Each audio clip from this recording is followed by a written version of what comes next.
श्री ओम नमः सिद्धेभ्यः। जय श्री ओम नमः सिद्धेभ्यः। सर्वमंगलमांगल्यं सर्वकल्याणकारकं प्रधानं सर्वधर्माणां जैनं जयतु शासनं। पंच परमेष्ठी भगवान की, आचार्य श्री कुंद कुंद महाराज की जय। आचार्य श्री गुरुवर विद्यासागर महाराज की आचार्य समय सागर महाराज की। तीर्थ चक्रवर्ती जगत पूज्य निर्यापक श्रवण मुनिवर श्री सुधा सागर जी महाराज की, पूज्य मुनि संघ की।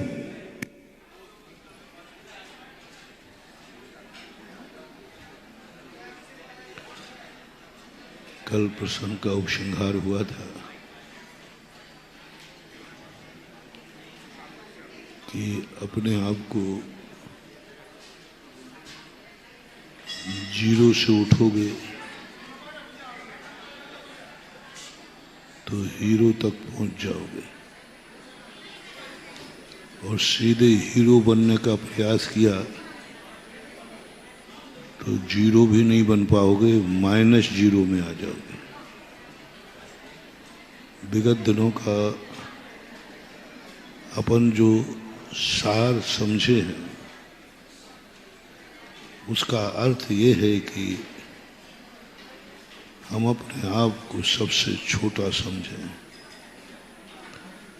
हम अपने आप को सबसे बड़ा मूर्ख समझें। अज्ञानी होकर नहीं, ज्ञानी होकर, शुद्ध होकर अशुद्ध समझें, ज्ञानी होकर मूर्ख समझो अपने आप को। दूसरा व्यक्ति हमें मूर्ख कहे, उसके पहले कहना कि मैं तो मूर्ख हूं ही, कौन सा बुरा बोल रहा है। परिचयों के सहन करने की विशेषता आई, अज्ञान परिचय। अज्ञान परिचय हम कैसे सहन करें? किसी ने कहा तुम अज्ञानी हो, और ये शब्द किससे कहा? सुत केवली से, गणधर परमेष्ठी से। मारीच ने विषभसेन गणधर को अज्ञानी कहा। इस अज्ञानी के लिए गणधर बना दिया। मारीच जो है ना, वो 4000 राजाओं में ऋषभदेव का परम आज्ञाकारी था। यदि ऋषभदेव को कोई सबसे ज्यादा चाहता था तो उस वंश में, उस परिवार में वो था मारीच। भरत चक्रवर्ती से भी ज्यादा, बाहुबली से भी ज्यादा ऋषभदेव के 100 बेटे थे, ब्राह्मी सुंदरी प्लस। ये इतना ऋषभदेव को नहीं चाहते थे। मात्र उस परिवार में एक ही व्यक्ति ऐसा था तो ऋषभदेव को सबसे ज्यादा चाहता था। उसका प्रमाण पत्र है कि जब ऋषभदेव ने दीक्षा ली तो उनके साथ में परिवार का एक भी व्यक्ति नहीं गया। माता भी नहीं, पिता भी नहीं, नंदा सुनंदा भी नहीं, भरत बाहुबली आदि 99 पुत्र नहीं, ब्राह्मी सुंदरी भी नहीं। मारीच जो पोता था, सबसे ज्यादा प्यार था। उसने एक ही बात की, मैं ऋषभदेव के बिना जिंदा नहीं रहूंगा, मैं दादाजी के बिना इस घर में नहीं रहूंगा। जो दादाजी करेंगे वही मैं करूंगा, जहां दादाजी रहेंगे वहां मैं रहूंगा। उसका एक ऐसा अमीना भाव जैसा संबंध बना लिया। और ऋषभदेव ने दीक्षा ली शेष 3,999 तो राजा थे जो ऋषभ देव को बहुत चाहते थे, लेकिन मारीच जो था वो राजकुमार था। मात्र एक ही राजकुमार था, बाकी सब राजा थे। और राजकुमार में मारीच ने दीक्षा ली, भली अज्ञान मूलक ली, लेकिन मैं संसार की अपेक्षा राग बता रहा हूं।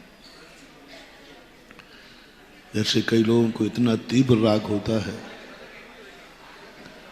कि अपनों जिसको चाहते हैं यदि उसको कष्ट आवे तो स्वयं कष्टों में ढाल देते हैं। जैसे लक्ष्मण,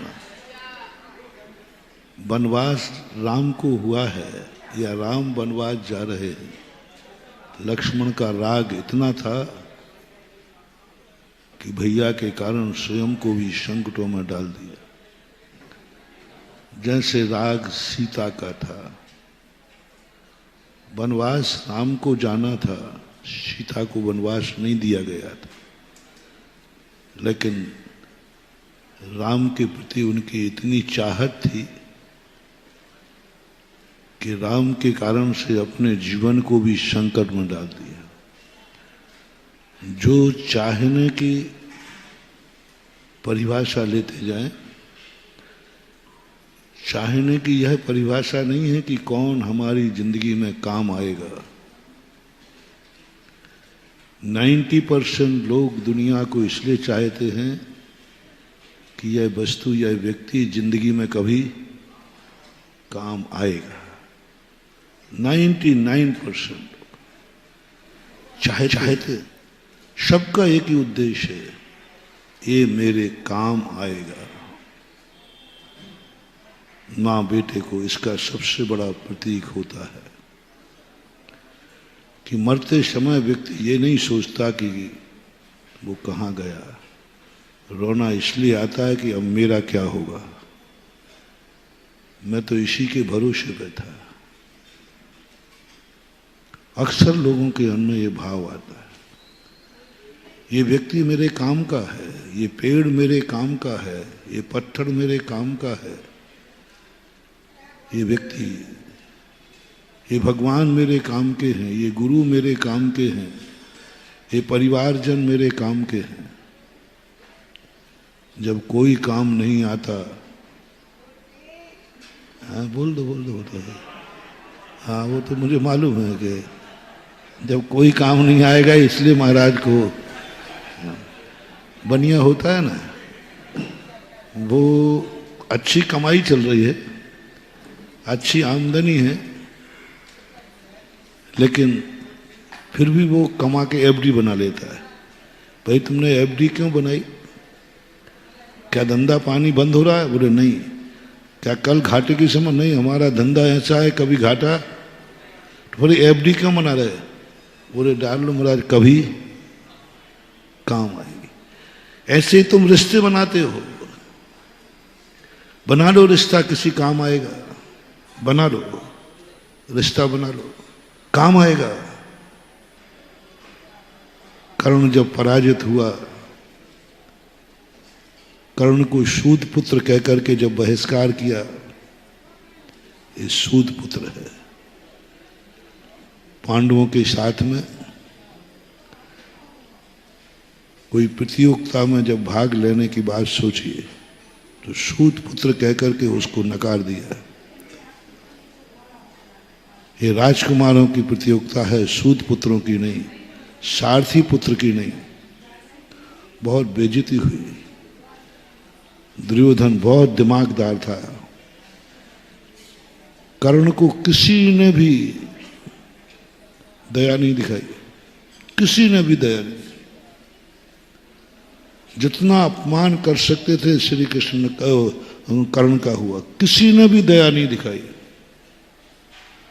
माता कुंती भी बैठी है जो जानती थी, ताश्री भी बैठे हैं जो जानते थे, विदुर भी उपस्थित हैं जो जानते थे, बहुत सारे लोग जानते थे।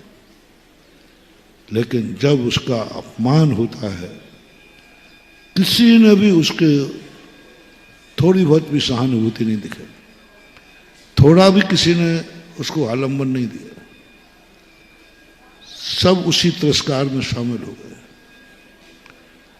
सब उसी बहिष्कार में शामिल हो गए। बहिष्कार एक से किया जाता है, लेकिन सारी सभा बहिष्कार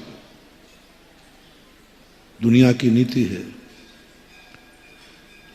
किसी के सम्मान में शामिल हो या ना हो, लेकिन किसी का अपमान करना हो तो सारी दुनिया सब। किसी की प्रशंसा में तुम शामिल हो या ना हो, लेकिन किसी की निंदा करना हो तो, किसी के गुण देखने में तुम्हारी बुद्धि चले या नहीं चले, लेकिन दोष देखने में सब। ये संसार की नीति है। किसी की मजाक उड़ाना हो, किसी का अपमान करना हो, किसी का तिरस्कार करना हो, बिना पूछे समझे शामिल हो जाएंगे। बिना पूछे रास्ते में कोई किसी को गाली दे रहा हो, तुम बिना पूछे ये गाली तुम भी दे डालोगे। लोग पत्थर मार रहे हैं, एक तुम भी। ये तो नेचर है ज्यादातर लोग। उस सभा के अंदर सारे धुरंधर बैठे थे, एक ने भी पक्ष नहीं लिया, एक ने भी पक्ष लिया। और धर्म का मोटिवेशन कहता है, जिसका कोई नहीं है उसके तुम हो जाओ, वो तुम्हारा जन्म जन्म तक एहसान मानेगा। कर्ण, इसमें शकुनी मानवा ने कहा, कर्ण भांजे अच्छा मौका है, कर्ण को गले लगा लो। बोले सारी सभा तो उसका बहिष्कार कर रही है, ताश्री बहिष्कार कर रहे हैं, गुरु द्रोणाचार्य ने बहिष्कार कर दिया, मधुसूदन ने बहिष्कार कर दिया, मैं कह तो शकुनी मामा कहता है, बुद्धू यही तो संधि का मौका है, इसी का नाम तो राजनीति है। जिसको सब ठुकरा दें उसे तुम उठा लेना, वो तुम्हारा जन्म जन्म का उपकारी हो जाएगा। मोटिवेशन लें, जिसके साथ दुनिया है, जिसका साथ दुनिया दे रही है, किस्मत भी साथ दे रही है, परिवार भी साथ दे रहा है, समाज भी साथ दे रही है, सब कुछ साथ दे रहा है, गुरुजन भी साथ दे रहे हैं। उसका साथ तुम दे रहे हो तो कोई बड़ी बात नहीं है। लेकिन जिसका कोई भी साथ नहीं दे रहा है, किस्मत भी नहीं, किस्मत उसकी खराब है, धर्म भी साथ नहीं दे रहा है, धर्म में जाने लायक ही नहीं है वो, ऐसी किस्मत खराब है कि वो मंदिर भी नहीं जा सकता, इतनी किस्मत खराब है कि वो गुरु का दर्शन भी नहीं कर सकता, देख भी नहीं सकता, अंधा है, बहरा है, सब जितने दुनिया के सब कुछ है, बदकिस्मती है, किस्मत फूटा हुआ है, सब तरफ से चल नहीं सकता, विकलांग है, बोल नहीं सकता, गूंगा है, देख नहीं सकता, अंधा है, सुन नहीं सकता, बहरा है, और उसमें भी भिखारी है, अनाथ है, कुछ नहीं। नीति कहती है बस ऐसे व्यक्ति का तुम साथ दे दो, जाओ तुम्हारा एक दोस्त जन्म जन्म का तुम्हारा हो गया। विपत्ति काल में कोई साथ दे देना, वही सच्चा साथी है। नीति है, सोमदेव की नीति है, नीति वाक्य अमृत में। कौन है हमारा साथी? जिस साथी का साथ कभी नहीं छोड़ना, चाहे मरना पड़े तो मर जाना, मरना पड़े तो मर जाना, लुटना पड़े तो लुट जाना, पिटना पड़े तो पिट जाना, कुछ भी कह लेना, कर लेना, लेकिन जिसने संकट में साथ दिया हो उसको कभी मत छोड़ना। आप लोगों से मेरा कहना है, आप अभी संकट में नहीं हो, आप अभी संकट में, हम भी संकट में नहीं, अपन सब कोई संकट में नहीं। कितने बढ़िया बैठे, बताओ काय का संकट, इससे बड़ा पुण्य क्या होगा। चतुर्मास का समय, भाग्योदय जैसा मंदिर, भगवान का मंदिर, उसी में प्रवचन सुन रहे हो, मैं प्रवचन कर रहा हूं, इससे बड़ा भाग्यवान कौन है दुनिया में।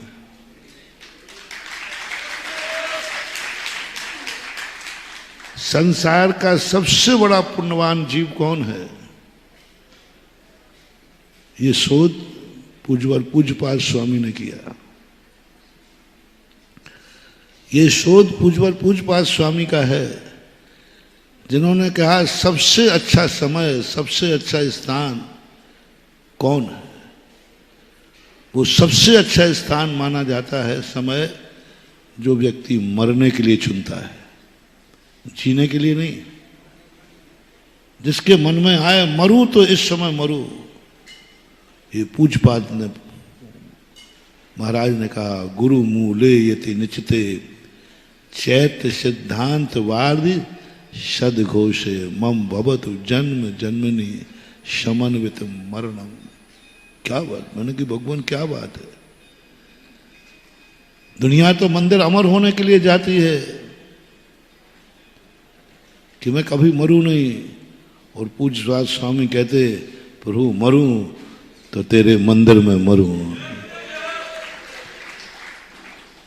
दुनिया तो इसलिए नमोकार मंत्र पढ़ती है कि नमोकार मंत्र पढ़ेंगे तो मरने से बच जाएंगे।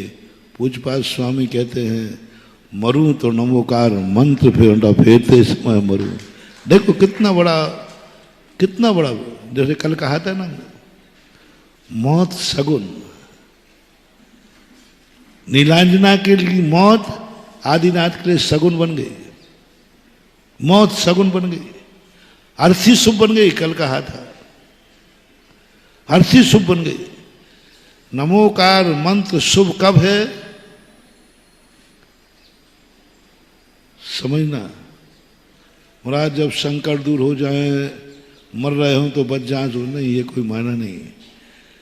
नमोकार मंत्र तुम्हारी जिंदगी में सबसे बड़ा मंगल है कि नमोकार फेरते हुए हो तुम मर रहे हो। मरते समय नमोकार मंत्र नहीं कह रहा हूं, हाँ, नहीं तो तुमको महाराज जी ठीक है, अच्छी बात है, मरते समय वैसे ही कुछ बातें याद नहीं रहती तो अच्छा है नमोकार मंत्र। नहीं नहीं, हम उल्टा बोल रहे हैं। नमोकार मंत्र जब मैं मरूं तो मैं नमोकार मंत्र पढ़ते हुए मरूं, नहीं, ये नहीं कह रहा हूं। जब मेरा नमोकार मंत्र, मेरा मरण कब हो, जब मैं नमोकार मंत्र की माला फेर रहा हूं। मरण के समय नमोकार मंत्र और नमोकार मंत्र के समय मरण, अंतर आ रहा है समझ में। नमोकार मरते समय नमोकार मंत्र पढ़ूं, ये तो सबकी भावना है। भगवान मरते समय महाराज आप हमारे सामने रहें। भगवान जब मैं मर रहा हूं तो आपका दर्शन, नहीं तो सब हो गया। अब थोड़ा उल्टा करो, नमोकार मंत्र की माला फेरते मैं मरूं, भगवान के दर्शन करते हुए मेरा मरण हो, जिनवाणी का स्वाध्याय करते हुए मेरा मरण हो, मरण मेरा सम्मेद शिखर में हो, सम्मेद शिखर की वंदना करते समय मेरा मरण हो। मरण करते समय सम्मेद शिखर नहीं, उल्टा मत सुनना। मैं पूछूं कि भैया मरण करने से तुम्हें समय सम्मेद शिखर मिलना चाहिए कि नहीं। अरे महाराज जी मरते समय वही ठीक है। मरते समय सम्मेद शिखर हर व्यक्ति चाहता है, लेकिन सम्मेद कर शिखर करते समय मेरा मरण हो, वहां मरण की महिमा है।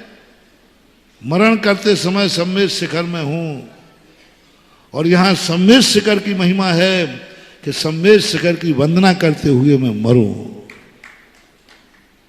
अशुभ को शुभ में परिवर्तन। क्या गुरु मूल इतने से दुनिया में गुरुओं के सामने इसलिए आती है कि भगवान बचाओ, गुरुदेव बचाओ, मेरा जीवन बच जाए।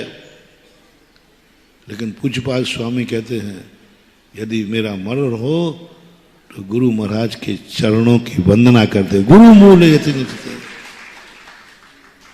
यतियों का समूह हो। मरण के समय यति समूह नहीं, जहां यतियों का समूह हो वहां मेरा मरण हो। और फिर क्या क्या गुरु मूले चैत्य सिद्धांत वाद घोषे। मैं चैत्यालय की वंदना कर रहा हूं, चैत्यालय में मेरा मरण हो। मरण करते समय चैत्यालय नहीं, चैत्यालय की वंदना कर रहा हूं, उस समय मेरा मरण हो। और चैत्यालय के साथ वादी सदघोषे, मुनि महाराज के मुख से प्रवचन हो रहा हो, उस समय मेरा मरण हो।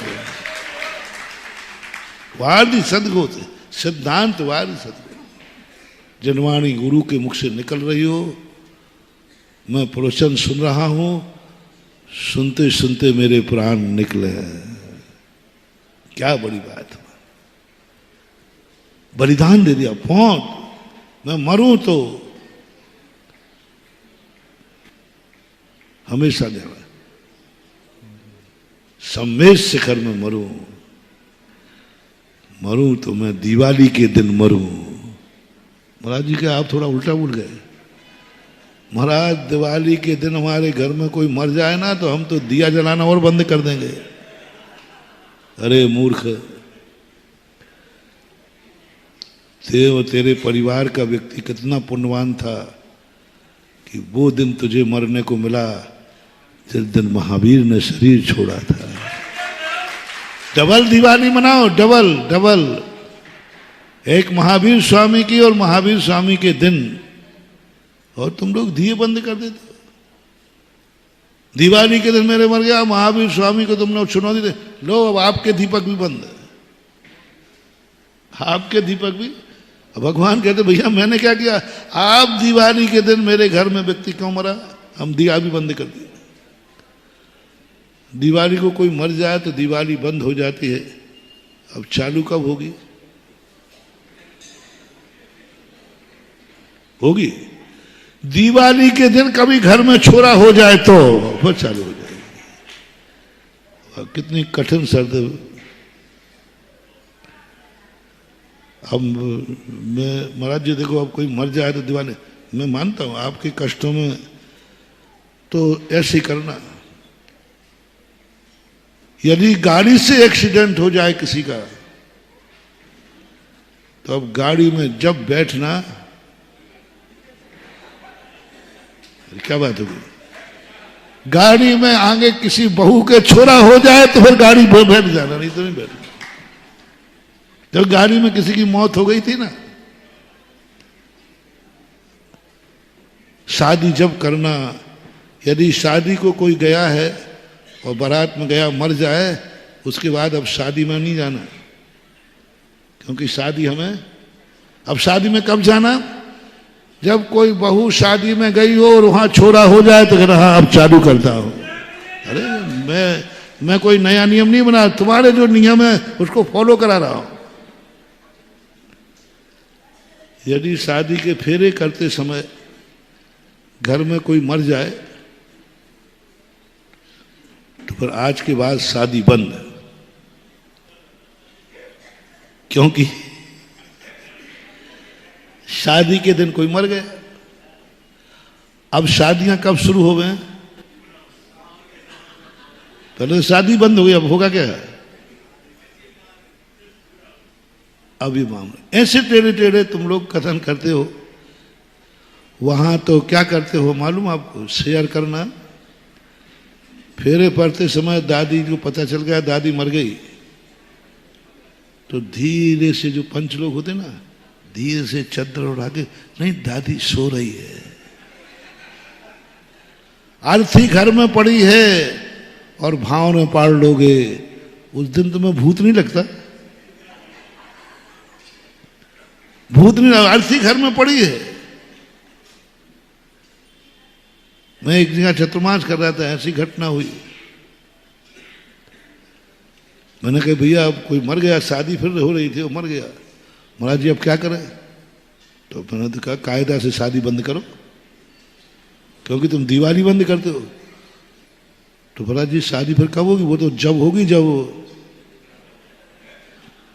उन्होंने कहा महाराज जी ये तो लग ही रहता है। तो मैंने तुम क्या करोगे?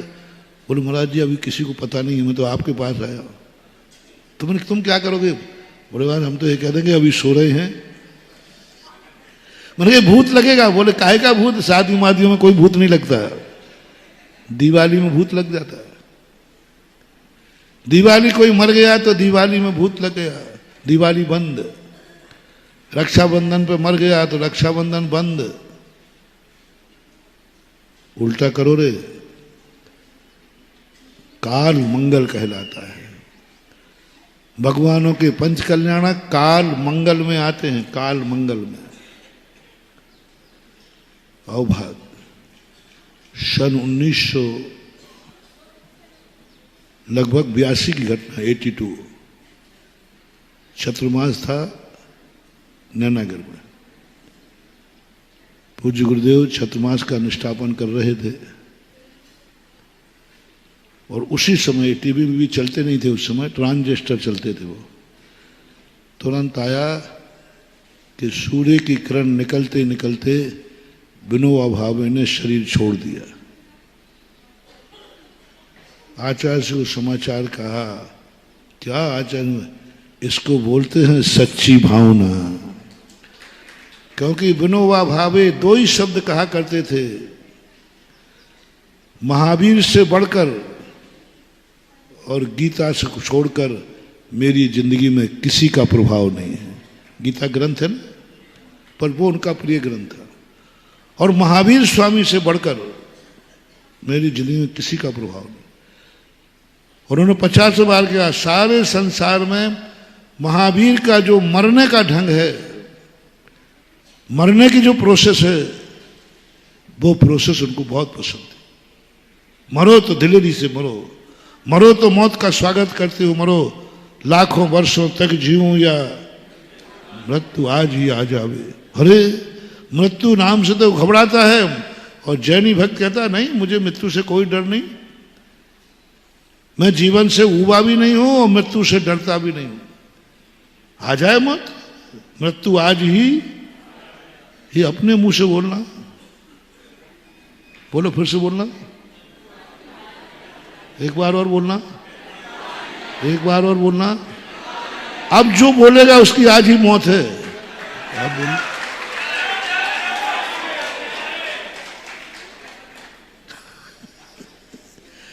अब ये जो बोलेगा कि आज ही मृत्यु आ जावे, तो नियम तक शाम तक ब्लड जाए, मरेगा।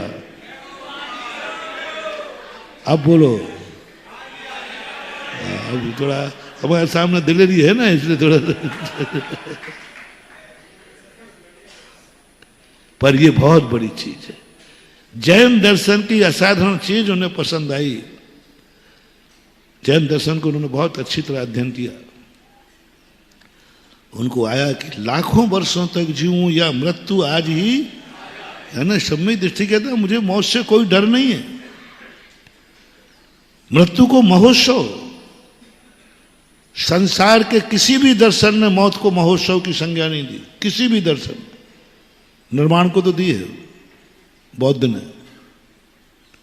बौद्धों के यहां निर्माण का स्थान है, लेकिन मौत का स्थान नहीं है।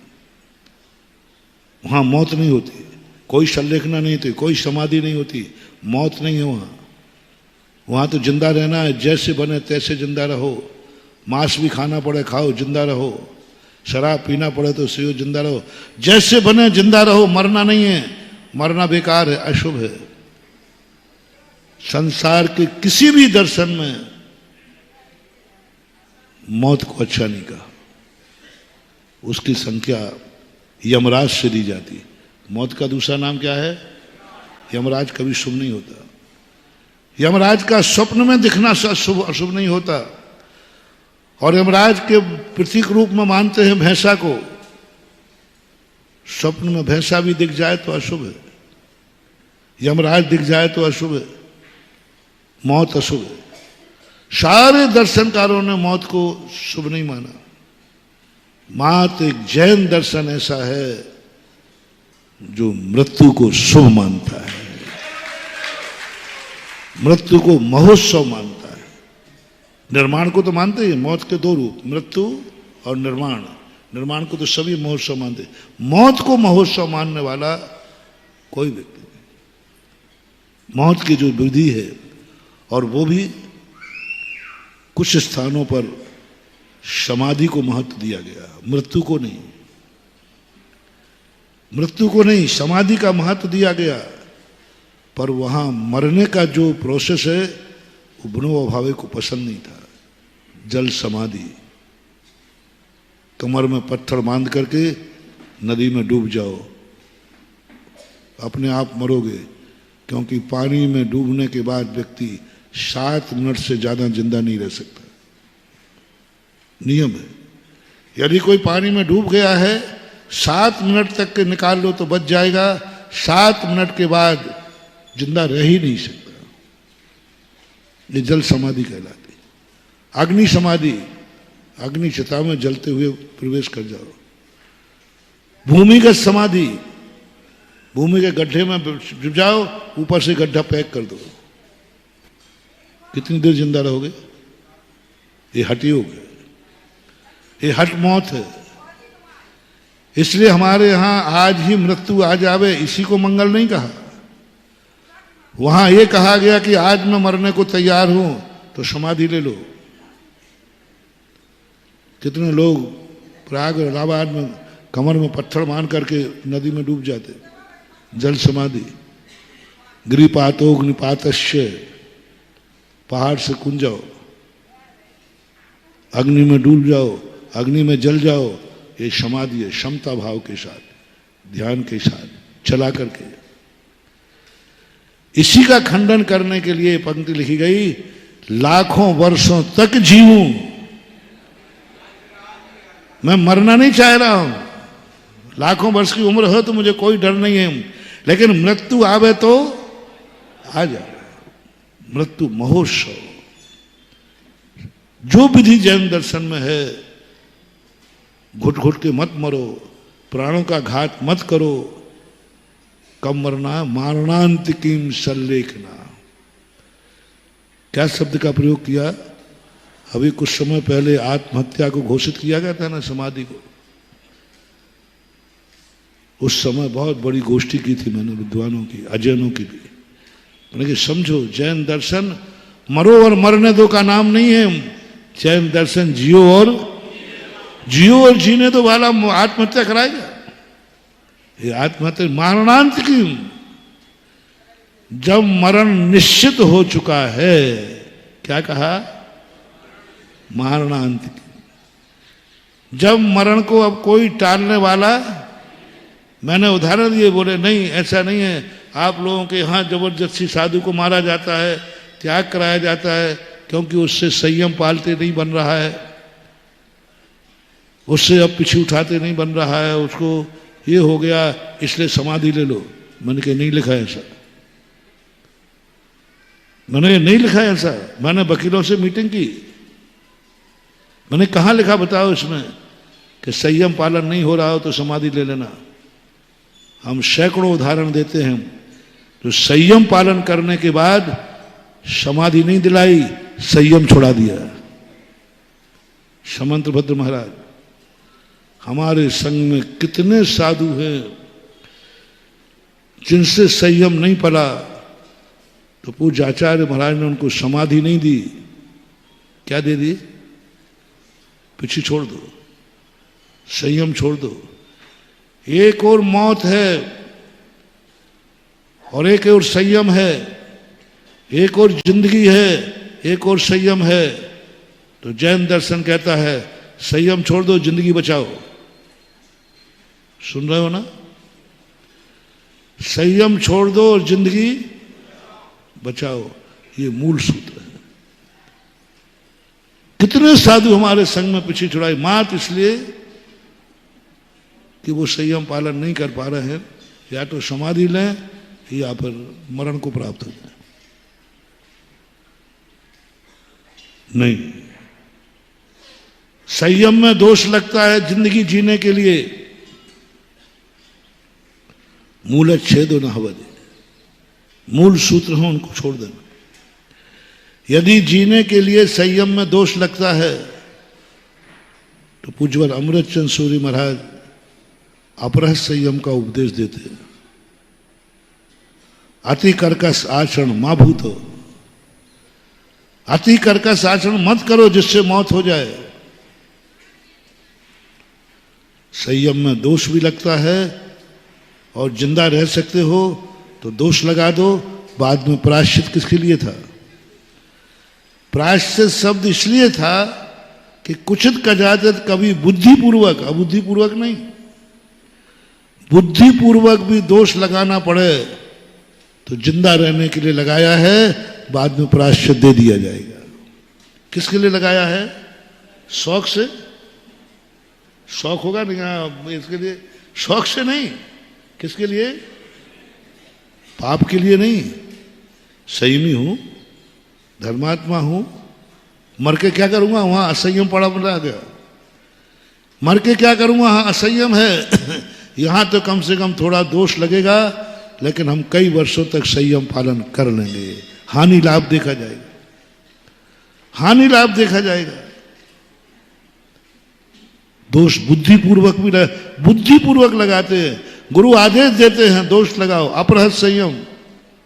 अमृतचंद सूरी स्पष्ट करे, अति कर्कश आचरण मां भूतो, ऐसा आचरण मत करो धर्म का, अधर्म का नहीं, जिसमें तुम्हारी मौत हो जाए। ऐसा आचरण मत करो जिसमें तुम्हारी मौत हो जाए। 32 दिन के उपवास कर लिए।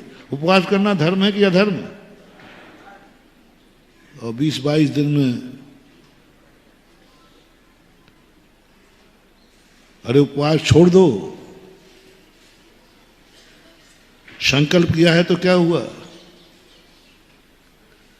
संकल्प किया है।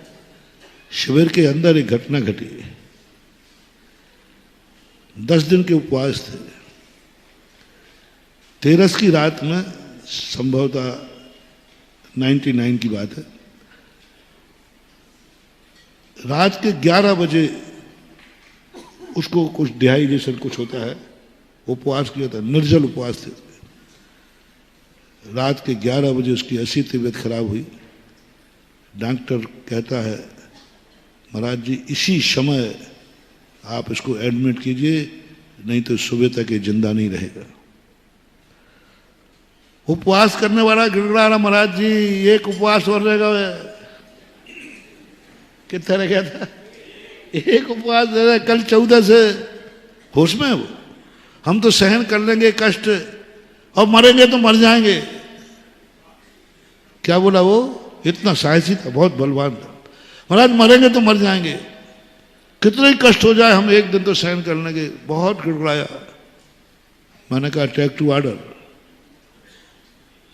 यदि अच्छे से नहीं जा रहा हो तो हाथ पर पकड़ के ले जाओ बांध करके। हमें कल तक ये व्यक्ति जिंदा चाहिए, मरा हुआ नहीं। मैं साधु हूं, धर्म का पक्षधर हूं, मैंने उपवास का आशीर्वाद दिया, और मैं क्या कह रहा हूं? तोड़ दो उपवास, आदेश है। बोलो भैया, एक उपवास के कारण उसको मर जाना देना ठीक था।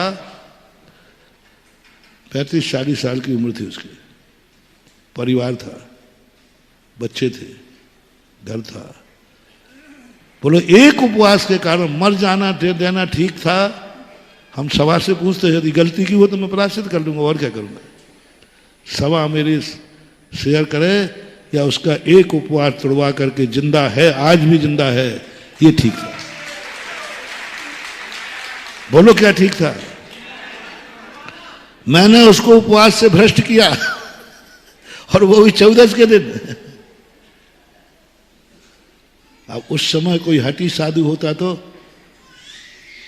ऐसे ऐसे साधु देखे मैंने, जो श्रावक तड़प रहा है उपवास में, मर रहा है, मैं तोड़ूंगा, मेरे से नहीं पल रहा है, तो नहीं नहीं एक दिन की बात और है कर।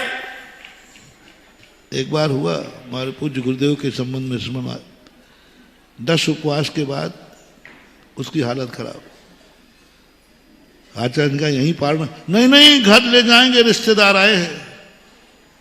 उसकी हालत देख के कहा आचार्य ने, भाई इसको थोड़ी पारना करा दो, देखो इसकी हालत, कांप रहा है शरीर, ओंठ बोलते नहीं बन रहा है। नहीं साहब 10 दिन के उपवास, 11वां दिन था, मतलब उपवास हो चुके थे। भाई देखो, अरे महाराज जी पूरे रिश्तेदार आए हैं, परिवार के लोग आए हैं, पालना तो घर में ही होगी जाके। और हालत इसकी ऐसी थी, आंखें निकल रही थी। भाई बाद में करा लेना, बाद में दोपहर में फिर करा देना, अभी तो कुछ को खिला दो। नहीं साहब, ले गए और वो घर तक नहीं पहुंच पाए, रास्ते में मर गया। बोलो कैसा रहा तुम्हारा उत्सव? अब उत्सव को किस में बदल गया? मातम में बदल गया। थोड़ा सा पानी दूध पिला देते, थोड़ा सा उसको राहत मिल जाती, फिर ले जाते। अंधे हो जाते हैं लोग धर्म के नाम पर, जबरदस्ती करते हैं कि नहीं एक और बचा, एक और कर ले, एक और कर ले। मैंने कहा नहीं, ये उदाहरण दिया मैंने, मैं जो अभी समाधि के समय कोर्ट में उदाहरण दिलवाया कि आप उदाहरण दीजिए। हमारे जैन साधु ने मौत के सामने जाकर के धर्म छुड़ा दिया, लेकिन मृत्यु नहीं गया। उन्हें आरोप था कि तुम धर्म के कारण मर जाते हो, मार डालते हो, उपवास नहीं छूटना चाहिए, मरे तो मर जाए। मैंने कहा नहीं, ऐसा नहीं होता, हमारे यहाँ उपवास छुड़ा दिए जाते। एफिडेविट दिया, पूरा पता दिया, एड्रेस दिया, कोर्ट में गया कि देखो उन्होंने समाधि नहीं दिलाई बल्कि उपवास छुड़ा दिया। हमारे संघ के साधुओं के रेफरेंस दिए, कितने साधु हैं जो आज मुनि पद छोड़ करके जिंदा है।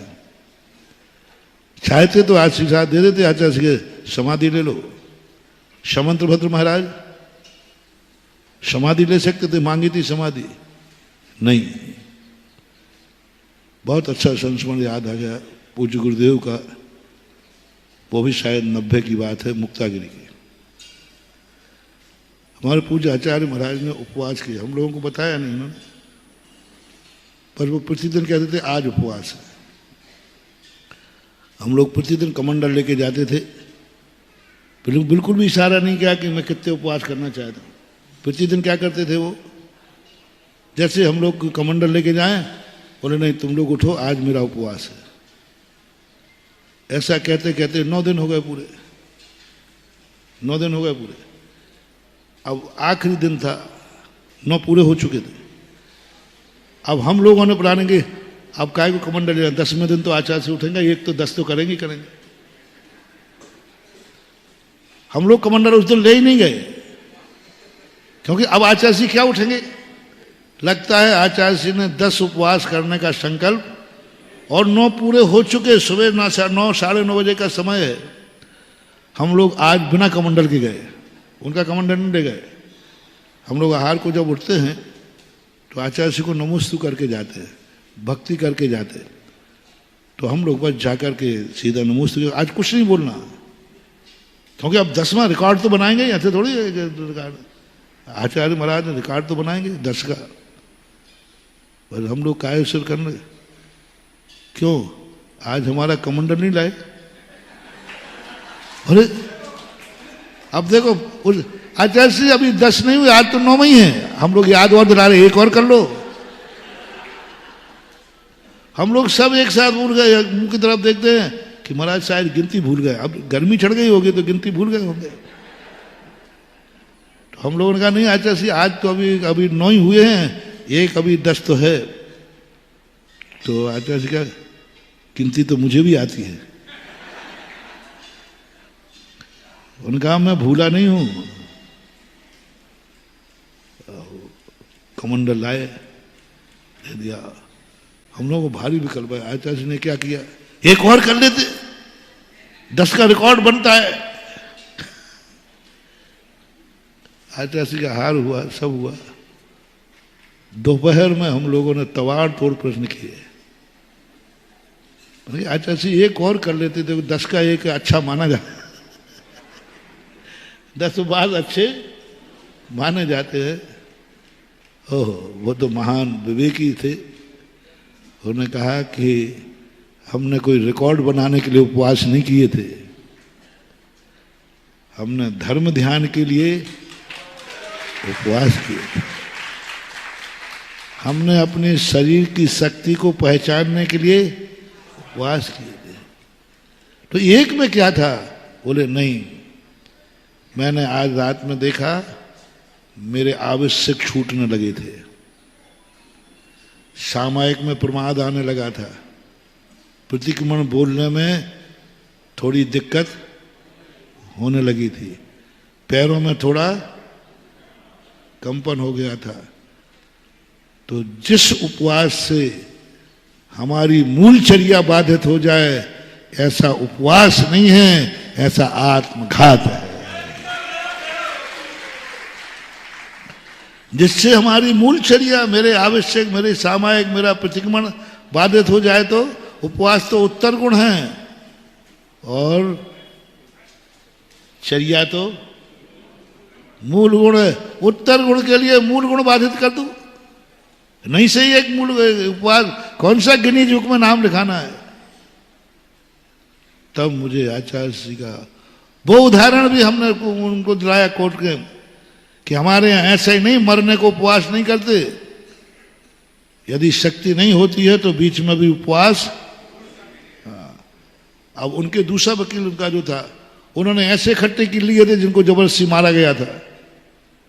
देखो तुम्हारे यहाँ एक 32 उपवास किए और बीच में 20-22 में मर गया, क्यों नहीं तोड़ा गया उसका? शिखर जी में एक घटना घटी थी, वे उदाहरण दूसरे विपक्षी वकील ने पेश किए। तो सिद्ध करना पड़ा, ये उपवास कराने कोई ड्राइवर यदि नशा पी के विवेकहीन होकर एक्सीडेंट कर दे तो क्या सारे ड्राइवर वैसे ही होते? किसी अज्ञानी ने किया होगा, लेकिन ज्ञानवान जो अच्छे साधु है वो तो ये परम कार्य कर रहे हैं। नहीं होता। धर्म उतना ही ठीक है जिससे धर्म पलता रहे, धर्म पलता रहे। क्योंकि धर्म का फल क्या है? हाँ, 2 चीजों में तुम अडिग हो सकते हो। सल्लेखना, जो विनोबा भावे ने पकड़ा, कि जैनियों के यहां जो सल्लेखना है, मारा नहीं जाता, मरने वाले को हंसते हंसते भेजा जाता है।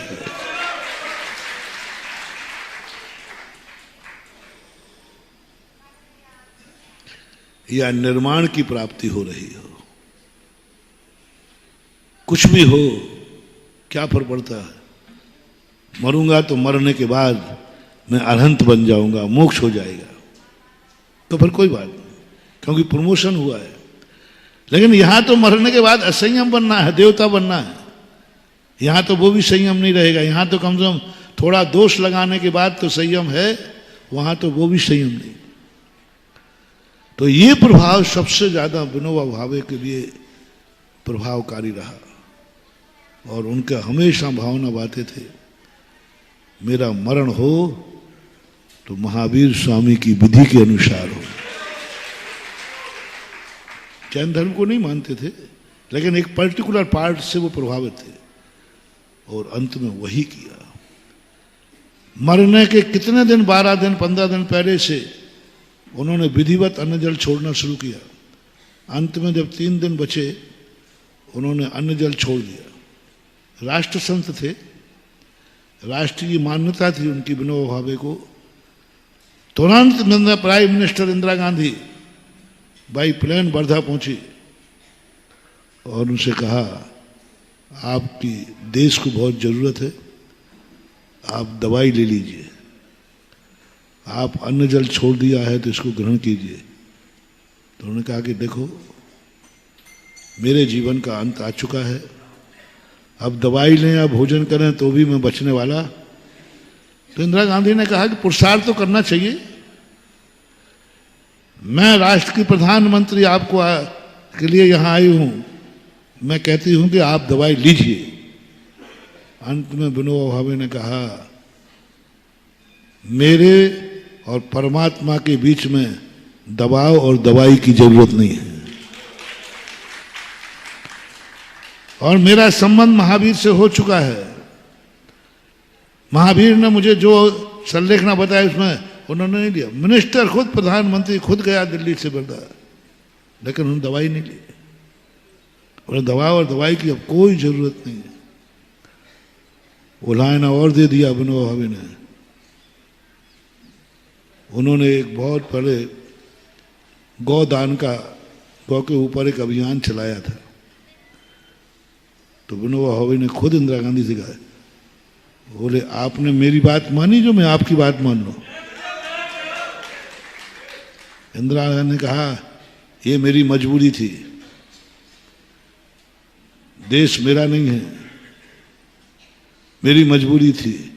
तो विनोबा ने कहा, ये शरीर भी मेरा नहीं है, ये मेरी मजबूरी है। बहुत अच्छा उनका स्टेटमेंट छपा था, एक मैत्री पत्रिका निकलती थी वर्धा से, उसमें निकलता। तो कहने का भाव ये है कि आचार्य सिंह ने उस दिन कहा, देखा ये है सच्ची भावना। महावीर की समाधि से ये प्रभावित हुए, कुदरत ने देखो उसी समय इनका शरीर छुड़ाया, ठीक भगवान महावीर स्वामी के निर्माण का समय और विनोबा भावे के शरीर छोड़ने का समय एक था, दोनों का एक था। जाकी रही भावना जैसी, सो देखी मूरत तिन तैसी। ये भावना अब बोलो, ऐसा काल मिलने पर दिवाली के दिया बुझाए जाएं या जलाए जाएं? हाँ, सुन रहे हो रे सारी दुनिया, जिन जिन के यहां दिवाली बंद हो, इस साल दिवाली चालू कर देना। हाँ, अवभाग्य मान के करना, बल्कि 16 दीपक महावीर स्वामी के और 16 दीपक उसके जो तुम्हारे यहां मर गया है। हाँ, बोले ये 16 देखे जो मर गया, बोले क्यों? भावना है मेरी कि जो दिवाली के दिन मरा है, भगवान मेरी भावना है कि वो भी तीर्थंकर बन जाए। एक तीर्थंकर बन चुका है और एक तीर्थंकर, भावना नहीं भर सकते क्या अपन? अरे भावना भावना में क्या बुराई है? डबल दिवाली करो, डबल रक्षाबंधन करो, पर्व का काल कहलाता है। धर्म कार्य में यदि मरण हो जाए तो अशुभ मत मानो, अभिषेक करते मरण हो जाए अशुभ मत मानो, मंदिर में मरण हो जाए।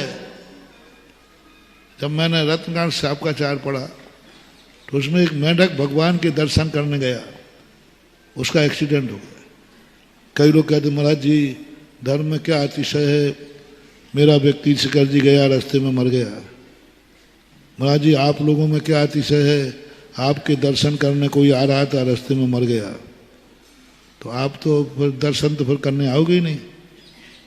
शिखर जी बंद, महाराज बंद, क्योंकि अरे महानुभाव, मेरे भक्तों से कहना है आज कायोत्सर कर लो कि हे भगवान, यदि मेरी एक्सीडेंट से मौत लिखी है, शर्त सुनना, यदि मेरी एक्सीडेंट से मौत लिखी है तो मैं जब सम्मेद शिखर जा रहा हूं उस समय मेरा एक्सीडेंट होके मर जाऊंगा।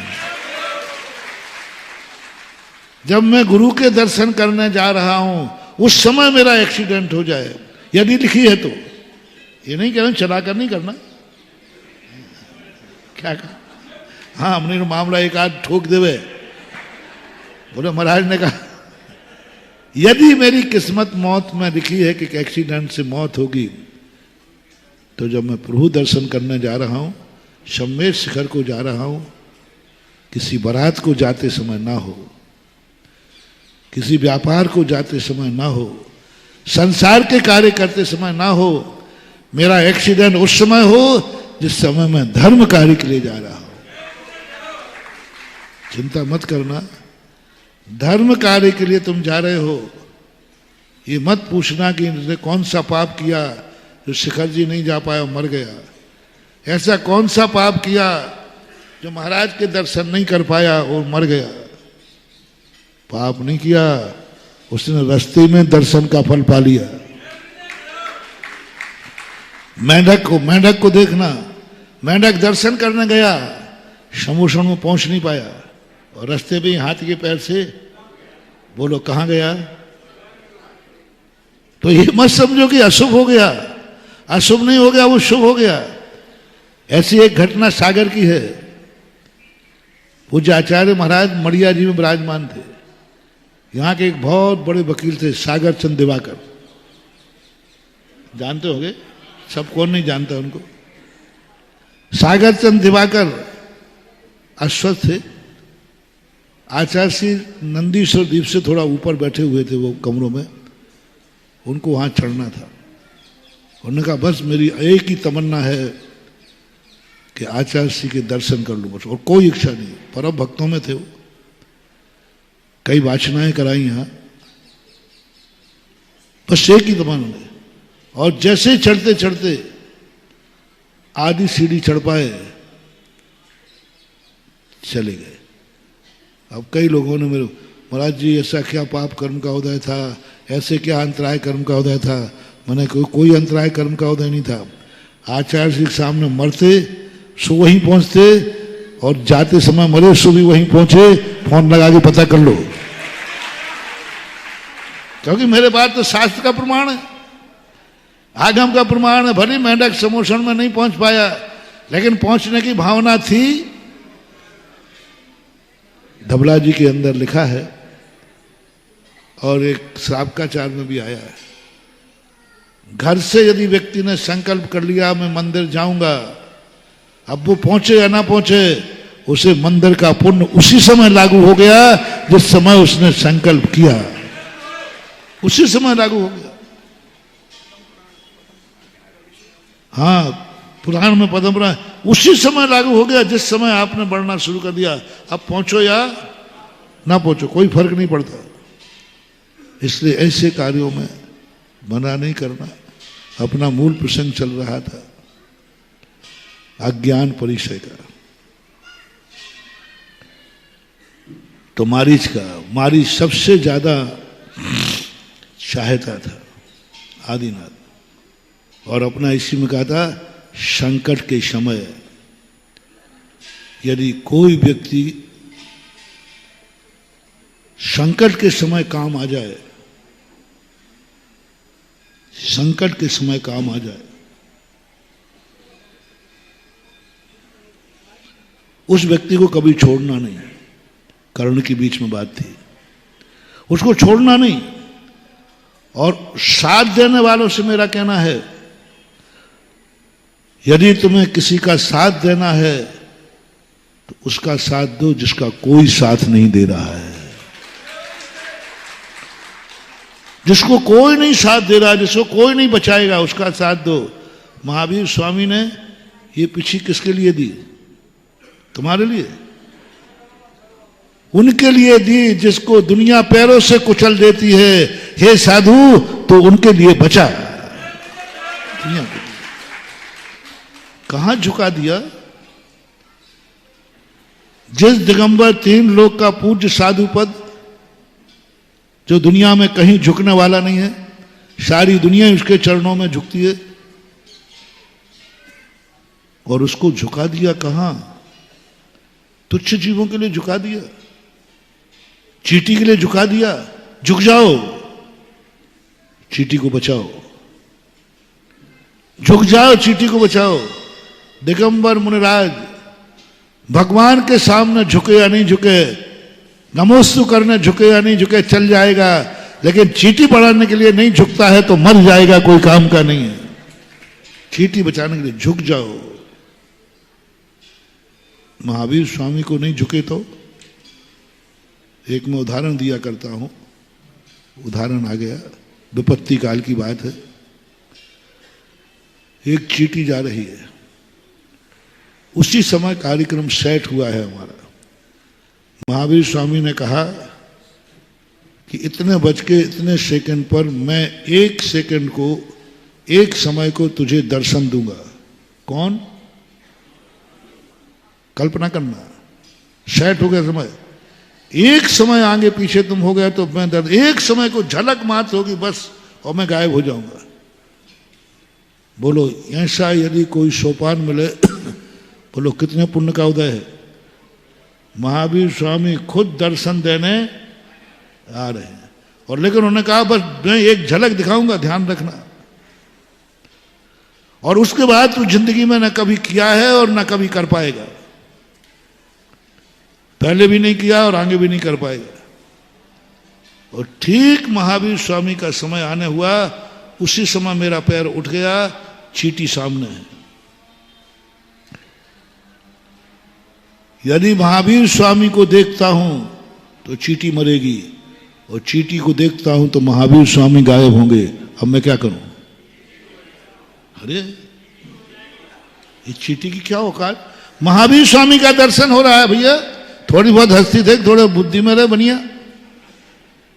महावीर स्वामी का दर्शन, एक चींटी मर जाएगी तो कौन सी तुम्हारी हानि हो जाएगी? चींटियों के मरने की कौन FIR लिखाता है? अरे चींटी मर जाएगी तो उसकी कीमत क्या है? महावीर स्वामी की कीमत ज्यादा है कि भैया चींटी की? ये तो बता दो मुझे, कीमती चीज कौन है? बोलते नहीं हो। महावीर स्वामी मूल्यवान है, और ये सारी घटना महावीर स्वामी ने की। ऐसे समय पे देखता हूं ये क्या करता है। महावीर स्वामी को नहीं देखता हूं तो जन्म जन्म में कभी महावीर स्वामी का दर्शन, और चींटी को नहीं देखता हूं तो वो चींटी मर जाएगी। जैन दर्शन क्या कहता है, महावीर स्वामी क्या कहते हैं? सामने बहुत बड़ी शक्ति है महावीर स्वामी की, और एक सामने तुच्छ चींटी है। जैन धर्म कहता है छोड़ दे महावीर को, हिम्मत कर, वज्र की छाती कर दे, छोड़ दे महावीर को, चींटी को बचा ले। बोले क्यों? अब लॉजिक सुनो, इतना बड़ा परित्याग करा दिया, महावीर का दर्शन दुर्लभतम दुर्लभ, और फिर कभी होने वाला, इतना क्यों करा दिया? हर एक चींटी मर जाती तो क्या फर्क पड़ने वाला था? ओहो, मैं भी पहले इसी पक्ष में था, पहले जब मैं कुछ नहीं जानता था कि महावीर के दर्शन के लिए तो एक तो क्या, हम हजारों निपटाना पड़े तो निपटा दूंगा, चींटी तो क्या। ये दुनिया तो ऐसी है कि भगवान के दर्शन करने के लिए मनुष्यों की भी बलि चढ़ा देते हैं। होता है कि नहीं? मनुष्य की बलि चढ़ा देते भगवान के दर्शन के लिए, देवताओं के दर्शन के लिए मुर्गे की बलि, बकरे की बलि, भगवान के दर्शन के लिए, भगवान को प्रसन्न करने के लिए लोग तो बलियां चढ़ा देते हैं। यहां तो चींटी थी। जब बाद में जब अकल आई, थोड़ी समझ में आया, तो पता चला जैन धर्म कहता बेटा यदि तू महावीर को दर्शन करता, चींटी मर भी जाती तो कोई बात नहीं, चींटी मरने से कोई ज्यादा नुकसान होने वाला नहीं। तो तू किस नाम से प्रसिद्ध होता? देखा भगवान के प्रति क्या भक्ति है, देखा भगवान के प्रति क्या भक्ति है। भगवान के दर्शन करने से भक्त ही बन पाता, लेकिन चींटी को बचाने से तुम खुद भगवान बन जाएगा।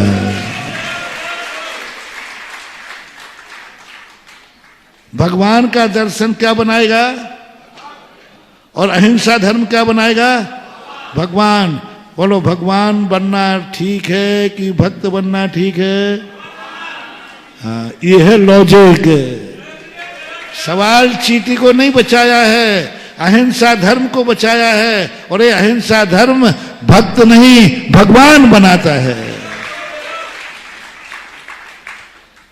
लोगों ने कहा, एक गाथा आती है हमारे शास्त्रों प्रवचन सार में, तो आजकल स्वाध्याय बंधु ये कहते हैं अट्ठे अजदा गहरणम करुणा भावो या मोह चिन्ह। ऐसी एक गाथा है कि करुणा भाव मोह का चिन्ह है, चींटी को बचाना तुम्हारा राग है। चींटी को बचाने का तुम्हारा राग है। मेरे सामने भी बहस की लोग इसी गाथा को लेकर बोले देखो मेरे करुणा भाव मिथ्यात्व का चिन्ह है, चींटी को बचाना राग है कि नहीं? मैंने कहा है। तो मैंने कहा भाई ये तो महाराज जी ये तो बंद का कारण है। मैंने चींटी को बचाया ही नहीं।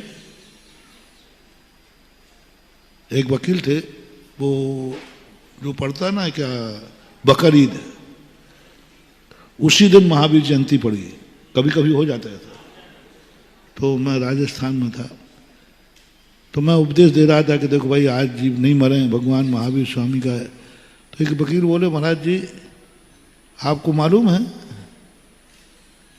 कि आपके वचनों से जो बकरा कटेगा उसने कभी किसी को काटा होगा, जो जैसा करेगा वैसा। ये बकरे क्यों कट रहे हैं? क्योंकि इन्होंने कभी, ठीक सिद्धांत है कि नहीं, इन्होंने काटा था इसलिए आज कट रहे हैं, कटेंगे वो तो। और अपराधी को बचाना अपराध है। अपराधी को बचाना, वकील मेरे से बहस कर रहा है, बोले महाराज कानूनन खिलाफ है, आप जो कह रहे हो कि बकरों को नहीं काटो, बकरों को मत मारो, आज महावीर जयंती है और आप भी कहते हैं जीवों को बचाओ, क्यों बचाएं? कर्म सिद्धांत कहां गया आपका? कर्म सिद्धांत कहां गया? जिसने मारा है वही मरेगा, जिसने काटा है वही कटेगा। इन सब ने पहले बकरों को काटा है, इसलिए आज ये कट रहे हैं। और आप इनको बचा रहे हैं, अपराधी को बचा रहे हैं। कानून से ये भी अपराध है, बोलो है कि नहीं? अपराधी को बचाना भी, अपराधी को शरण देना भी आप कर रहे हैं। आप अपराधी को बचा रहे हैं, बकरे को बचा रहे हैं कि बकरे मत काटो। अपराधी को बचा रहे हैं और आपका ही सिद्धांत है वही कटेगा जिसने कभी काटा है। बोले महाराज आपके पास क्या जवाब है? क्योंकि जो तुम कह रहे हो ना ये हमारे शास्त्र में भी लिखा है कि अपराधी को बचाना अपराध है। तो महाराज फिर आप क्यों पालन नहीं कर रहे हैं? कटने दो इनको, क्योंकि अपराधी है। मैंने कि वकील साहब हमने जब माइक पकड़ा था ना तो उसके पहले हमारे गुरु ने कह दिया था तू धन का वकील है तो मैं धर्म का वकील हूं। मैंने कहा कि मैं बकरे को बचा ही नहीं रहा। किसने कहा कि मैं बकरे को बचा रहा हूं? वो तो कहने में आ रहा है, ये तो झूठ है। जैसे महिला कहती है मैं चावल बीन रहा हूं, बीन क्या रहा है? मैं बकरे को बचा ही नहीं रहा हूं। आज तक मैंने किसी बकरे को कहा हो बचाने का हो, मैं बकरे को नहीं बचा रहा हूं। मैं तो काटने वाले को कह रहा हूं इसने काटा था ये कट रहा है, तू काटेगा तो तू कटेगा, इसलिए मैं तो उसको अपराध से बचा रहा हूं। बकरे को कटने से बचाने वाला कौन मैं हूं? यहां से बचा दूंगा वो रेल से कट जाएगा, यहां से बचा दूंगा वो गाड़ी से कट जाएगा। जिसको कटना है वो तो बोलो, जिसको कटना है वो तो, जिसको मरना है वो तो मरेगा। मैं तो इस कसाईयों को कह रहा हूं कि देख भाई इसने काटा था ये कट रहा है, तू मत कटा। बोलो क्या कानून में ये भी है कि अपराध को अपराध से बचाना भी क्या अपराध है? वो वकील साहब ऐसे ऐसे देखने लगे। मैंने कही ऐसे ही नहीं माइक पे बैठा हूं, बोलो जवाब दो। मैंने आज तक किसी बकरे को उपदेश दिया हो कि हे बकरा तू बच जा? मैंने कसाई को रोका है। अपराध बकरा बचाना नहीं, बचाने का सवाल नहीं है, काटना अपराध है कि नहीं? और क्या ये कैसे काट सकते? मजिस्ट्रेट हैं क्या ये? ठीक है उसने अपराध किया तो कर्म अपराध दे सजा देगा, कर्म मजिस्ट्रेट है, न्यायालय में देगा। आपके यहां यदि किसी ने अपराध किया हो तो मजिस्ट्रेट फांसी देता है कि जो चाहे फांसी दे देवे? जो चाहे फांसी दे देवे, लो पकड़ो इसने अपराध किया है फांसी दे दो। नहीं, मजिस्ट्रेट देगा। तो हमारे यहां मजिस्ट्रेट है कर्म। उस बकरे ने पाप किया है तो कर्म उसको सजा देगा। ये लोग सजा देने वाले कौन होते हैं? ये अपराधी हैं। 15 मिनट के अंदर जो वकील साहब को पसंद रहा, बहुत जबरदस्त वकील थे, अंत में उन्होंने कहा महाराज जी जिंदगी में पहली बार जैन धर्म समझ में आया। जैनी थे वो दिगंबर, लेकिन दिगंबर जन की हर चीज का बुराई, साधु ने अहिंसा की कही, साधु ने कहा कि गाली मत दो, क्यों नहीं दो, उसने कभी दी होगी तो उसको देना चाहिए। जब मैंने कहा कौन देगा, अपराधी को फांसी कौन देगा, है? अपन दे दो ना, अपराधी तो है ही। तो जो चाहे बकरे को सजा दे रहा है। ये कौन होते हैं सजा देने वाले, ये कौन होते हैं काटने वाले को काटने की सजा देने वाले? मजिस्ट्रेट है कर्म, और कर्म इसको सजा देगा। और इसने काटा है तो धोखे से रेल से कटेगा, ये कहीं गिरेगा कहीं पड़ेगा। बोलो, जैन धर्म बकरे को बचा रहा है या कसाई को बचा रहा है? उपदेश कसाई को दिया जा रहा है या बकरे को? तो अपराधी को अपराध से बचाना कोई अपराध नहीं है, बल्कि इसी का नाम है जैन धर्म। इसका नाम क्या है? जैन धर्म। अपराध से बचाओ, और अपराध से बचाने का सरकार काम कर रही है, कानून काम कर रहा है कि अपराध कम करो, तभी अपराध कम होंगे। इसलिए मैंने चींटी को नहीं बचाया है, मैंने अहिंसा धर्म को बचाया है। और धर्म मेरा है, और अहिंसा धर्म हमें क्या बनाता है? भगवान बनाता है। अब बोलो, उस प्रवचन सार की गाथा पर कौन कहता है करुणा है? क्या सम्यक दर्शन का अनुकंपा धर्म पालन करना भी राग है? पर जीवों को बचाना राग है, मोह है? मैं नहीं कर रहा हूं, मुझे तो बिल्कुल मोह नहीं है। लेकिन सम्यक दर्शन का गुण एक अनुकंपा है। अनुकंपा तो गुण है, अनुकंपा कर रहा हूं मैं, तो बचा थोड़ी रहा हूं। मैं दया कर रहा हूं, दया तो धर्म है। मैं अहिंसा का पालन कर रहा हूं, मैं चींटी को बचा ही नहीं रहा हूं। मैं चींटी को कहां बचा सकता हूं? बोलो, बस मैं अहिंसा धर्म का पालन कर, चींटी तो 2 मिनट बाद मर जाएगी। एक चींटियों की लाइन चलती ना, लाइन, तो एक रोड पर लाइन चल रही थी चींटियों की, तो मैं थोड़ा रुक गया और थोड़ा सा यूं गया। मैंने कहा भैया रुको रुको रुको रुको भाई, बच्चे लोग चल रहे थे साथ में। मैंने देखो चींटियों की लाइन बचाओ बचाओ। तो एक सज्जन थे उसमें पढ़े लिखे, वो हंस पड़े, बोले महाराज जी। मैंने क्यों हंसे? बोले आप इन चींटों को बचा रहे हो इसलिए हंस पड़े। मैंने क्यों, इसमें क्या बात है? बोले महाराज आप हमारे पैर से बचा रहे हो ना, देखो पीछे ट्रक आ रहा है, वो ट्रक आ रहा है, अभी इनको कुचल देगा। तो तुम्हारे बचाने और नहीं बचाने से क्या फर्क पड़ा? अब या तो आप यहीं खड़े रहिए जब तक चींटों की लाइन नहीं निकल जाए जाम। और चींटों की लाइन बहुत लंबी होती भैया, अरे कहो रात रात भर चलती जाए, वो तो रेलम पेल होते हैं। बोले जब तक सारे चींटे ना निकल जाएं तब तक आपको गाड़ियां रोकना चाहिए। मैंने कहा ये तो मैं नहीं रोक पाऊंगा, तो फिर बचाने से क्या फायदा है?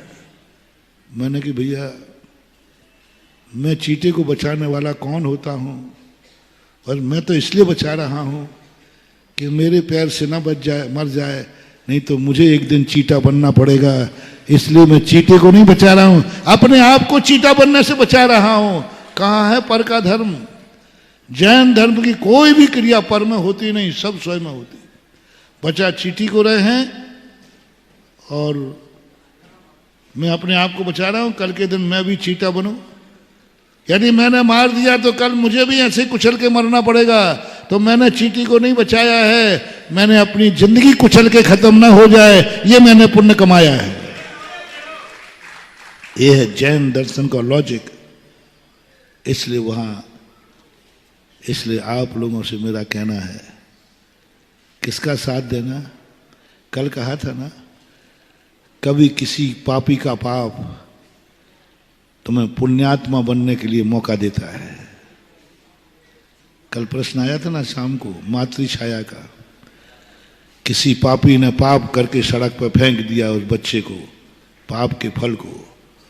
उसने तो पाप किया है ना, बहुत पापी है, लेकिन जिसने उठा लिया है वो कौन है? वो कौन है? पुण्य की कल्पना करो, कितना पुण्य है। यदि वो पाप करके पाप नहीं फेंकता तो तुम्हें ये पुण्य करने का मौका कहां से मिलता? तुम अपनी सोचो ना, सोचो जो पापी को ने क्या किया वो भोगेगा। तुमने तो उसे उठा करके अहिंसा परमो धर्म का नारा लगा के जिंदा कर दिया। बहुत बड़ी बात है। मान हम सोचते हैं कि पापी का पाप है, अरे उसका छोड़, तुझे इस पाप के माध्यम से एक पुण्य करने का मौका मिला। छोड़, इस गरीब ने कल पाप किए होंगे इसलिए गरीब हुआ। छोड़ छोड़, उसकी गरीबी के कारण तूने उसके कटोरे में 2 रुपया डाल दिए तो तुझे तो दान करने का मौका मिला उस गरीब से। यदि ये भिखारी नहीं होता तो 2 रुपये का दान तू किसे देता?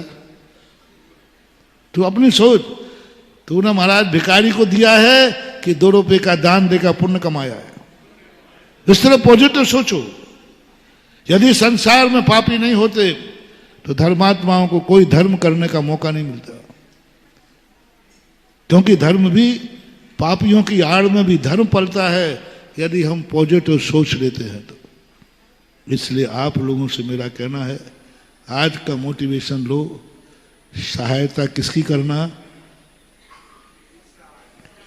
जिसका कोई सहारा,